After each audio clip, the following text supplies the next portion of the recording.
à la cantorade. Venez avec nous sur Radio Laser prendre de la hauteur et du recul sur les interrogations multiples que nous et vous nous posons toutes et tous. Critiquons, proposons, réfléchissons dans l'humour et le respect.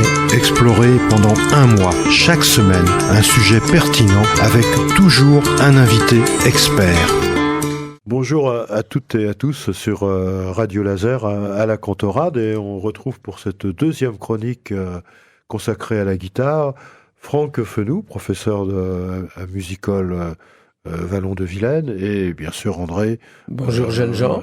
Bonjour, oui, tout le monde est jeune, les auditeurs. La musique nous rajeunit. Oui, rajeunit. Ah, oui. Et donc on va continuer à parler de la guitare, et on va parler sur un certain nombre de questions que l'on pouvait se poser. On a parlé donc des origines un peu de la guitare, et on va peut-être se poser la question actuellement là, quels sont les types de guitares qui existent, Franck? Il y en a beaucoup. Ah oui, donc oui, il y en a beaucoup. Au niveau des formes et des couleurs, il n'y a pas de limite. C'est plutôt après au niveau du son, c'est-à-dire qu'il y a les guitares folk à cordes métal. Il y a deux grandes familles, la guitare à cordes métal et la guitare à cordes nylon. Alors le métal, c'est du fer, carrément? Oui, non? Alors il y a plusieurs... C'est du cuivre? Oui, voilà, il y a plusieurs métaux utilisés. C'est vrai que je ne pourrais pas te citer tous les... Il y en a beaucoup. Bronze... Ah ouais, bronze aussi. Oui. Oh. Est-ce qu'il y a un inconvénient avec le métal? Quand il fait chaud et haut, ça se dilate? Donc il faut réaccorder souvent. Oui, il y a peut-être ça, mais c'est surtout que la corde est plus fine, oui. Donc, et puis elle est plus tendue, donc ça fait un peu plus mal aux doigts. Oui. C'est-à-dire qu'elle n'est pas conseillée, la corde métal, pour les enfants. Là, on parle des guitares classiques, là, hein, c'est ça? Oui. Guitare folk, par exemple, guitare folk, on vaut mieux la conseiller à un adolescent, du fait que de la corde qui est en métal et qui peut abîmer le bout des doigts. Oui. Ah oui, c'est plus raide. Bon, il y en a qui commencent avec, c'est possible, hein. Puis il y a l'épaisseur de la corde qui joue. Oui, elle est beaucoup plus fine. Donc, il y a des cordes en nylon aussi, c'est et ça? les cordes en nylon, donc qui étaient avant, alors on n'en a pas parlé l'autre fois, mais la corde était en boyau. Hein, donc maintenant... C'était des boyaux de quoi? Alors des boyaux, il me semble, on parle de chats, de chèvres. Oui, j'ai entendu ça. Oui, pauvres alors, chats, pauvres chèvres, enfin bon. C'était des jours de travail pour faire la corde. C'était plusieurs étapes dans la fabrication. Il y avait un trempage, c'est tout un processus. Trucs, Ça se faisait au Moyen-Âge, plus maintenant, en tous les cas. Ça n'existe plus maintenant. Ça existe, oui, si, encore, mais pour les puristes qui jouent du luth, qui veulent absolument jouer avec boyau, l'investissement n'est pas le même. Ça existe encore. Ça doit coûter cher, hein, ce genre de oui, je pense. C'est vrai que moi, je pratique pas. Je joue avec la corde nylon moderne. Ouais. Et donc voilà. Donc ça, c'est la guitare classique. La guitare classique. Donc on disait la guitare folk. Ah oui, donc on était sur les. Alors quelle est la différence entre une guitare folk et une guitare classique? Les cordes. Donc le son n'est pas le même. Donc la folk va avoir un son métallique. D'accord. Donc elle vient des États-Unis, la folk. Ouais. Et la forme. Et la forme est un petit peu différente. La folk est un peu plus grosse, un peu plus grande. Et les folk ont une caisse moins importante que les classiques, non? Ah non, plus importante. Oui, plutôt un petit peu plus grosse. D'accord. Ouais, il y a même d'ailleurs une guitare qui s'appelle la guitare Jumbo, comme l'éléphant, parce que donc elle est une très grosse caisse pour vraiment donner beaucoup de résonance et de basse. Ouais. Et donc là, elles ne sont pas du tout électriques, celles-ci. Après, on arrive à un couplage avec l'électrique. Voilà, c'est ça. Donc, il y a la guitare électrique qui a été inventée dans les années 30, il me semble.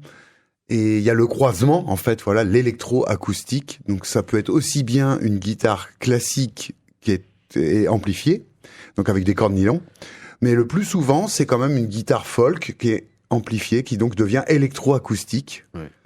Donc c'est la jonction des micros d'une guitare électrique. Un micro dans la guitare. Voilà, dans la guitare. Il y a des capteurs aussi au niveau des cordes aussi, c'est ça. Oui. Voilà, c'est ça. Donc ce qui permet de jouer soit acoustique, soit électrique. Donc d'où le nom électro-acoustique. C'est apparu dans les années 1930 à peu près. Les premières guitares électriques. Oui. C'est lourd une guitare électrique, c'est plus lourd puisqu'il y a quand même un ampli. Ah oui, c'est plus lourd. Oui. Puis il n'y a pas de caisse creuse, c'est-à-dire que c'est un bois plein. Donc c'est d'un certain poids déjà. Quoique maintenant, il existe aussi des guitares qui ont des qui sont électriques et qui ont des caisses creuses quand même. Bah oui, électroacoustique. Ah oui, maintenant ils font des choses. Il y a même des guitares électriques qui n'ont qu'un manche. C'est un manche tendu avec des cordes. Tu n'as plus le corps, ce qui donne un instrument très pratique pour emmener en voyage. Par exemple, on prend le train, on peut la sortir dans le train, jouer comme ça. Oui, mais alors justement, le problème des instruments, c'est qu'il faut faire un peu corps avec. Il faut qu'il y ait des contacts physiques. Ça, c'est et donc, ça doit jouer un peu, ça, la forme par rapport le corps, quoi. Oui, la vibration. Moi, c'est vrai que j'apprécie de la guitare. On sent les vibrations sur son corps. Ben oui. Des basses. Ce qui n'est pas le cas avec le piano, par exemple. Non. Si, ça peut exister aussi. Tu sens vibrer le piano ? Normalement, oui. Ah bon ? Ah ouais, tu peux sentir un petit peu. Mais... Bon, là, la caisse, tu l'as contre ton corps. Donc là, c'est pour la guitare. C'est un peu plus. Mais c'est vrai qu'avec une guitare électrique. C'est du corps à corps. C'est du corps à corps. Et pour la guitare électrique, on a moins cette vibration évidemment naturelle du bois contre le corps. Mais après, en mettant l'amplification, là, tu l'as la vibration. Hein, si tu mets le son. Hein. Alors, on dit que la guitare est un instrument à cordes pincées. Ça veut dire quoi, encore à cordes pincées ? Alors ça, c'est pour distinguer les instruments comme les violons qui sont à cordes frottées avec un archet des autres instruments, donc comme les harpes, les guitares où on joue avec le doigt ou avec un plectre. Voilà, donc la notion de pincer, c'est de tirer la corde finalement, hein, de la tirer. On appelle un plectre, c'est un médiator, hein, c'est ça. Hein. Voilà, un plectre, c'est un médiator. Hein. C'est le vieux nom. Et médiator, c'est le nom courant. Ouais, anglais. Oui, plutôt, hein, c'est ça, un moderne, un peu à l'américaine, disons médiator. Ah, c'est d'origine latine. Ah, peut-être. Plectre. Médiator. Ah, peut-être, ah oui. Ah, ouais. Mais c'est vrai que c'est le nouveau nom, mais avant on disait un plectre. Bon, il y a eu un célèbre médicament, hein, le Médiator. Hein. Ben voilà. Ah oui, là c'est pas pareil. Qui a eu des problèmes. Je crois qu'il est même condamné. Oui, c'est une. Non, mais c'est le monsieur Médiator. Une pneumologue de Brest, de la cavale blanche de Brest, qui avait révélé les problèmes. Enfin, qui avait apporté les arguments scientifiques, parce que ça c'était connu. Mais bon, il fallait les études pour. Alors, on peut jouer du jazz, du blues. Qu'est-ce que l'on peut faire avec une guitare ? Ah oui, alors ça, c'est vrai qu'il n'y a pas de limite. Une guitare, on peut pop, jouer du rock, de tout, absolument, puisque. Du classique aussi. Du classique. Je sais que je vous ai écouté, Franck, avec l'orchestre de Rennes, interpréter du Vivaldi. Du Vivaldi, oui. C'est superbe. Oui, Comment on joue du Vivaldi à la guitare ? Parce que y a le Vivaldi, il y a quand même un peu de frottement, si j'ose dire. Bien, Vivaldi fait jouer la guitare, c'est-à-dire en mélodique. On va pas. Oui, il y a quelques accords, mais c'est surtout en mélodie. Et avec un petit orchestre, en fait, parce que le problème de la guitare, ça a toujours été le volume pour les concerts. C'est toujours été un instrument avec assez peu de volume, sûr, donc assez micro, intimiste. On peut amplifier. Voilà, donc Vivaldi l'avait bien compris, donc il faisait jouer... Musique de chambre. Musique de chambre, voilà, avec un petit orchestre autour. Il s'agissait d'être peu nombreux. Grand orchestre symphonique, là. Oui, c'est sûr. Bon, maintenant, il n'y a plus de limite avec l'amplification. Oui. On peut jouer avec un orchestre symphonique, avec un groupe de rock. C'est plus un souci, mais c'est vrai que c'était quand même le charme en même temps de la guitare, mais c'était aussi son souci. La chambre. Le charme de la chambre. Une guitare, ça coûte cher. J'étais impressionné, je crois que c'était les Rolling Stones, je sais pas qui en fin de spectacle cassaient leur guitare. Faut le faire quand même, parce que ça coûte combien une guitare ? Ça peut coûter pas cher ou très cher. Voilà, ça va. Il y a tous les prix. Ça va de à peu près 100 € une guitare de base, jusqu'à pas de limite, puisqu'après.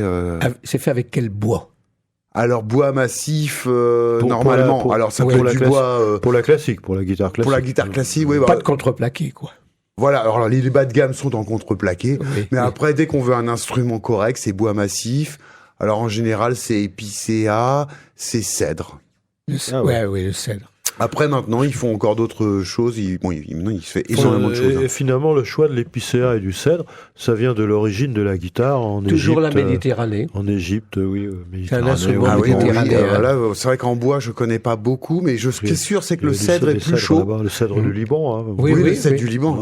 Bien sûr. Le cèdre a un son plus chaud et plus destiné au son des classiques, et l'épicéa serait plus pour les guitares flamenco, un son plus pétant, si on veut, un peu plus aigu. L'entrée de la Méditerranée, l'Espagne, le Maroc, et le fond de la Méditerranée, le Cèdre, le Liban.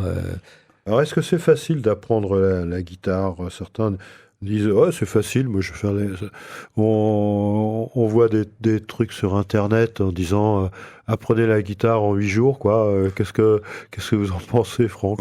Oui, alors c'est facile.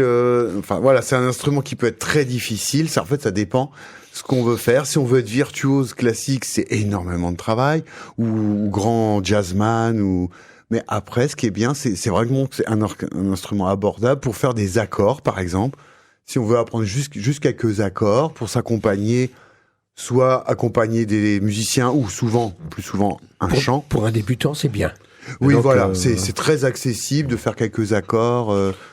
Vous pourrez écouter quelques échantillons qui ont été enregistrés avec Franck également. Autre part, est-ce qu'il est nécessaire de connaître très bien le solfège? On en a parlé tout à l'heure. Pour le piano, c'est super nécessaire apparemment, et pour la guitare aussi quand même, non? Oui, pour la guitare, c'est un plus. Après, c'est pas indispensable puisqu'on connaît nombreux guitaristes qui ne savent pas du tout la guitare, qui ne savaient pas, la guitare, qui jouaient très bien de la guitare, mais qui ne savaient pas du tout le solfège. Donc je pense au jazz, au rock. Une bonne oreille. Faut une bonne oreille, voilà. Django Reinhardt, il savait pas lire les notes. Non. Jimi Hendrix non plus. Ouais. C'est dans les guitares les plus connues au monde. Ouais. Bon, ça les a pas empêchés. Faut une bonne oreille. Alors, une bonne oreille, ça veut pas dire avoir l'oreille absolue.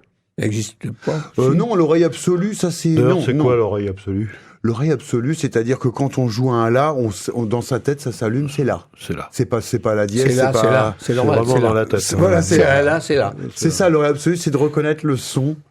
Le nom du son sans faute. D'accord. Donc ce qu'il faut avoir, c'est l'oreille, c'est-à-dire l'oreille tout simplement, c'est-à-dire entendre quand les sons montent ou descendent. C'est juste ça, retenir la mélodie et savoir la reproduire. Voilà, même si on ne sait pas que c'est un la dièse qu'on joue. Ça fait rien, on le reproduit, quoi. Voilà. On l'avait abordé tout à l'heure. André avait posé la question, c'était la semaine dernière plutôt. À partir de quel âge peut-on jouer de la guitare? À partir de 5-6 ans, je crois. Oui, c'est ça, 5-6 ans, voilà, pas avant, pas trop avant, parce que c'est... Faut des doigts un peu plus fermes. Alors, ouais. Aussi, l'expérience modeste que certains ont, en tout cas, est-ce que c'est facile de chanter avec une guitare? C'est pas évident, parce qu'il faut pouvoir associer les accords à la voix. C'est toute une gymnastique du cerveau, là. Oui, complètement. Il faut avoir une habitude déjà pour pouvoir chanter en même temps. Il est préférable déjà de savoir bien jouer son morceau déjà.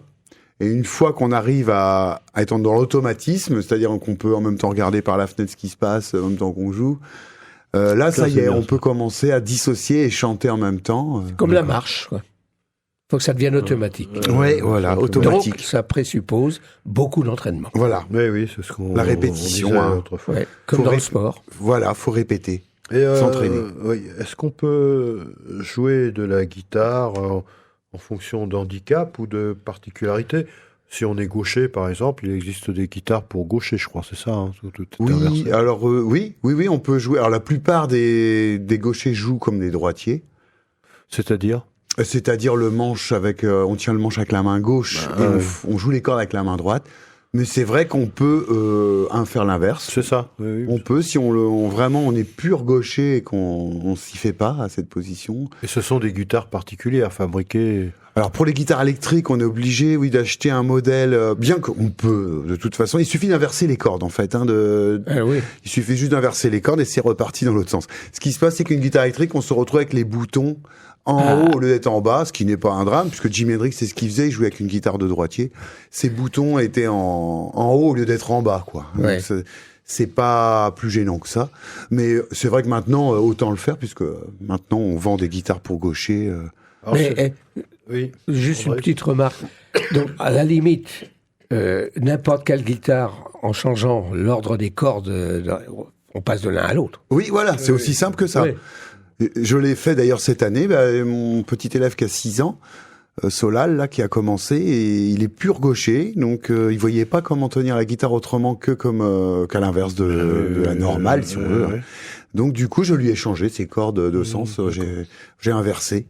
Et c'est parti. Donc voilà, donc une guitare, on n'est pas obligé pour une guitare sèche d'acheter un instrument spécifique. Alors pour ce qui est de vrai handicap, en quelque sorte, la vue, le son, si on est aveugle, ça ne doit pas être évident. On voit des pianistes aveugles aussi. Hein, oui, c'est vrai, guitaristes, on connaît moins de guitaristes aveugles, mais pour moi c'est tout aussi faisable. Hein, c'est faisable. Il n'y a pas de choses qui me paraissent impossibles pour et si on est sourd ça, c'était le cas de Beethoven. Mais il est devenu, pas au début. Il est devenu sourd. Il est devenu sourd progressivement. Il n'a pas appris sourd. C'est ce que je viens de dire. Il est devenu sourd progressivement. Donc, il avait acquis en ayant les capacités auditives, en quelque sorte. Mais quelqu'un qui ne les a pas, il ne peut pas. C'est un peu impossible, non? Enfin, je ne sais c'est pas, ça. Il est devenu sourd. Je suis pas un physiologiste distingué dans l'audition. Hein. Il avait déjà en lui la façon de jouer le piano. Pour Beethoven, oui, pas de problème. Quoi. Mais il me semble que Beethoven s'était mis un objet sur le piano pour le mettre entre ses dents. Pour les vibrations. Pour sentir les vibrations de sa musique. Les vibrations. L'os, déjà, aussi transmet bien. Oui, voilà. Donc il sentait les vibrations. Être sourd, c'est des vibrations qui passent pas. Il y a un système d'osselet, hein, en quelque sorte. On sent les vibrations, mais c'est vrai que là, c'est vrai que c'est un cas vraiment spécifique. Alors, bien sûr, aussi avec des doigts en moins, on connaît le cas de Django Reinhardt, je crois. Ouais, hein. Il avait 1 ou 2 doigts en moins, je sais pas. Oui, 2, je crois. Enfin, disons, ils étaient là, mais ils ne marchaient plus, quoi. Le petit doigt et l'annulaire. Le doigt pour marcher. Et il arrivait à jouer des choses superbes. Hein. Oui, c'est ça. Donc en jazz, en guitare solo, il aurait eu du mal parce que effectivement, faut avoir quand même tous ses doigts, c'est préférable pour jouer seul. Oui. Mais à partir du moment où lui, il jouait en groupe, il faisait les mélodies, les solos, aussi les rythmes, les accords. Mais lui, il a inventé des accords qui se faisaient à 2 doigts. Puis le jazz est très ouvert là-dessus.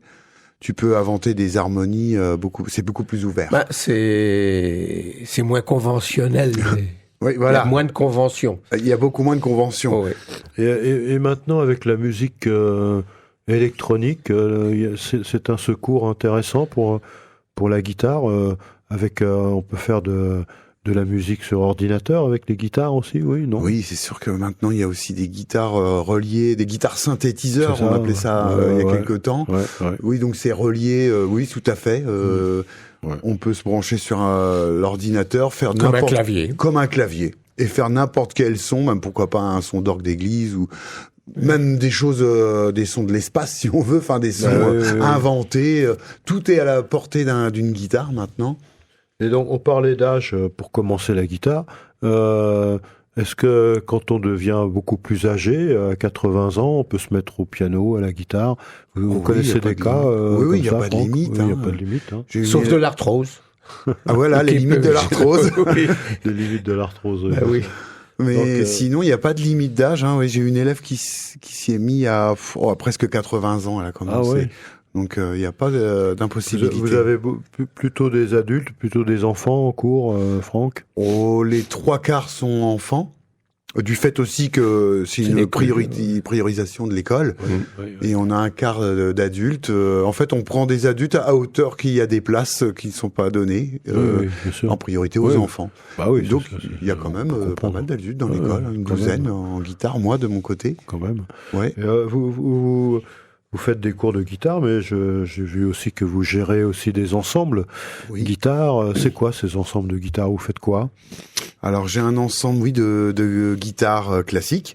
Donc d'ailleurs il y a un piano et une harpe cette année dedans, mais essentiellement des guitares. Alors là c'est pareil que des cordes. Voilà, on peut faire de tout. C'est ce qu'on disait avec le répertoire de la guitare. On peut faire de tout. Donc on adapte. On fait des reprises soit de chansons. On peut adapter des airs de piano. Du Mozart, de n'importe quel auteur, Vivaldi, des adaptations donc pour orchestre de guitare. D'accord. Du jazz. Oui, il n'y a pas de limite en fait. Hein. Je me demande même les limites parce que ça fait 30 ans que je fais des orchestres et je trouve encore des répertoires. Je me dis tiens, on peut faire ça. Il n'y a pas de limite. Hein. On vous voit souvent accompagner la chorale aussi, les chorales aussi. Hein. Oui, voilà, on accompagne les chanteurs. Les enfants, les adultes, les chanteurs aussi, hein, bien sûr. Oui, clarinette, violon, sont venus jouer avec nous. On a fait partage de ensemble de accords, donc de violon avec notre orchestre de guitare. Ça se marie très bien aussi. Ok, mais écoutez, alors là, on a fait à peu près tout le tour et on voit quand même que la guitare, c'est quand même un instrument très très riche qui peut coûter cher ou pas cher, mais en tous les cas qui permet d'avoir de multiples activités et c'est super. Et on prend grand plaisir avec la guitare. Absolument. Et ça se transporte partout. Et ça se transporte partout. Disait aussi, ça se transporte ça, c'est un atout par rapport au piano. Oui, ça, j'ai vu aussi qu'il existait même des guitares silencieuses, où on pouvait être dans le train avec des micro-guitares qui ne font pas de bruit, mais on fait ses accords. C'est ça, on met le casque, on branche le casque dessus, il n'y a quasiment pas de son. Ce qui fait qu'on dérange personne. Mais il y a beaucoup d'instruments maintenant qui s'associent avec l'électronique, des pianos, des saxos, peut-être pas. On peut faire...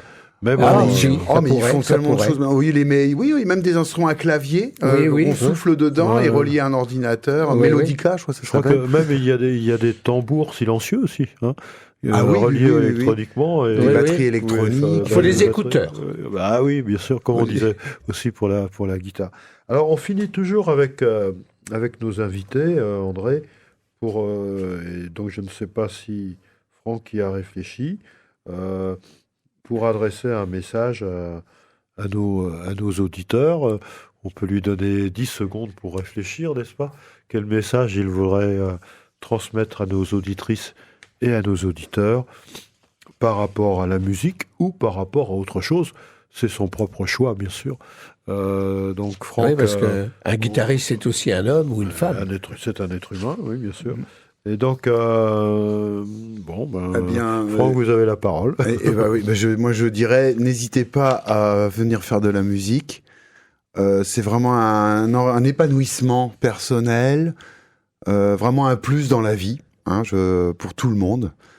Donc, n'hésitez pas, si vous avez envie de faire de la musique à n'importe quel âge. Même si vous vous dites que vous n'êtes pas doué parce que beaucoup pensent ça, ça s'apprend, tout s'apprend. Même si on pense qu'on n'a absolument aucun talent, c'est faux.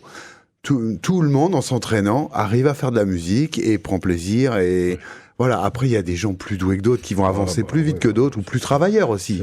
Il y a de tout. Mais voilà, moi je dis, la musique, c'est vraiment indispensable à la vie en fait, au bien-être. C'est ce que Jacques Brel aurait dit. Et je vois dans le studio, là, ici, sans la musique, la vie serait une erreur. Signé Nietzsche. 1844-1900. On en revient à la philosophie. Quelque part, ça complète un peu ce que vient de nous dire Franck, là. La vie sans musique serait une erreur. Ça, c'est sûr. De Friedrich. C'est bien dit. Enfin, voilà, c'est bien ce que j'aurais pu dire. C'est ce que vous auriez pu dire aussi, Franck. Les oiseaux, ça chante. Les oiseaux, ça chante. Naturellement. Oui. Et on utilise aussi la musique, on parle de musicothérapie. Musicothérapie, oui, bien sûr. Pour choisir des mal-être éventuellement. Et pour quitter la quotidienneté qui pèse parfois beaucoup, c'est sûr que faire de la musique ou même les arts d'une manière générale. Oui. Ok, alors on va finir. Maintenant, c'est cette dernière chronique. Et vous allez écouter une chanson par rapport à la nouvelle année qui a été concoctée par Franck. Et on a essayé de l'accompagner un peu vocalement. Et on vous souhaite donc là-dessus une très très bonne année encore. On le répète, mais enfin, la répétition, c'est important dans l'enseignement partout et de toute façon pour s'exprimer. Une très bonne année 2024 et prenez bien soin de vous. Merci Franck. Merci à vous. Merci Franck. Merci à bientôt. André, comme d'habitude. Merci, et nous, on se retrouve très bientôt, bien sûr. Prenez soin de vous et écoutez. Portez-vous bien. Et écoutez et faites de la musique. La musique... adoucir les mœurs. Voilà, c'est ce que j'attendais, j'arrive pas à le trouver. Merci. Merci Franck, merci André. Au revoir à toutes et à tous. Au revoir. Au revoir.